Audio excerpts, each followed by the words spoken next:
Hey y'all, hey, the mogul social worker here. All right, so I said we were going to be talking about one thing this morning, but I changed my mind because I realized while I was recording that video that I'm kind of skipping a part. So today I want to talk to you about the top 3 reasons your doctor or therapist will not provide you a reasonable accommodation certification. Okay, this is why you're having a hard time. Number 1, they just really don't understand or fully know or knowledgeable about the Americans with Disabilities Act or workplace laws. That's not what they do. Psychiatrists, counselors, clinical social workers, medical doctors, most of the time when they're focused on clinical work, they are not getting education on legislation, ADA, workplace laws. Like that's not their lane. However, there are some social workers who focus in clinical work, also have experience with policy research and development, and they are, unique in this lane, but they are not the majority. So when you're running into getting resistance from your providers about filling out your forms, they don't really understand it, and so they don't want to get involved. They like, get somebody else to do it, right?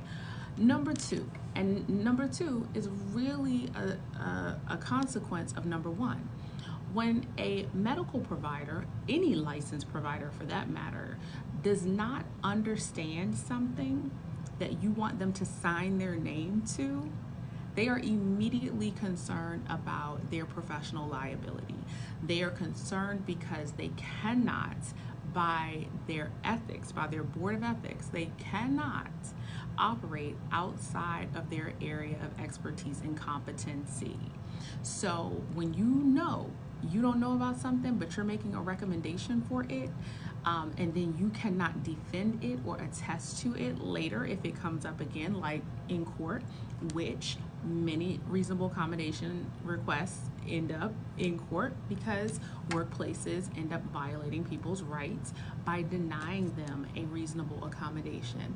And so that provider who wrote that certification for you is now locked into a situation of having to go and defend the evaluations they gave you, the criteria that they utilized to make this determination, why they made the recommendations that they made. And if you already don't understand workplace laws and you don't understand the Americans with Disabilities Act, you are not looking forward to the possibility of somebody calling you back in 9 months like, hey, we need to subpoena you for a deposition or subpoena you to testify in court. Again, get somebody else to do it. And then number 3, really the number 1 issue, I think, this is number 1, it's tying with our number 1, but I'm gonna give it number 3. They don't have time to do all of the paperwork that is necessary to fulfill these requests. And I say that, and I know y'all are like, it's just a form. Why they can't just fill out the form? Or it's just a letter. How come they can't fill out the letter? Well, it's more than just a form, and it's more than just a letter, because once they may in their heads know this is the criteria for this diagnosis. This person has reported that they meet 5 out of these 7 criteria. So I know they have the diagnosis based on XYZ 1, 2, 3. And so I'm giving it to them, and I'm gonna write the letter saying, hey, yes, this person has this diagnosis. This is what they need. Boom, pow, here you go. They give it to you, right?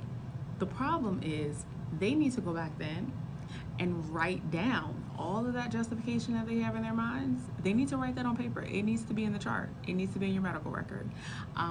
They need to have the rationale specifically spelled out, because reasonable accommodations are oftentimes only approved for 1 year.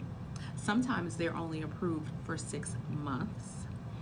So you're gonna be coming back. You're gonna need another reasonable accommodation form filled out. Right? So every time you come back, they have to redo this thing. Your workplace may ask for additional information. Then they may have to fill out another document or write another report. And worst case comes to worst and it actually goes to court, then they're looking at all of the records they got to pull and everything associated with doing reasonable accommodations, FMLAs, short-term disability insurance certifications.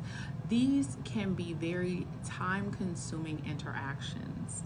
They can be very benign, Person comes to you, you do the evaluation, you provide the documentation, they leave, you never see them again. Yes, that happens maybe 70% of the time.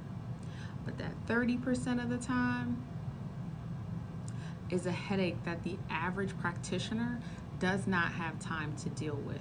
So, what I said we were going to talk about today was who you should give that paperwork to. Instead of your ongoing therapist or your ongoing doctor, right? We'll post that video next. See you guys later.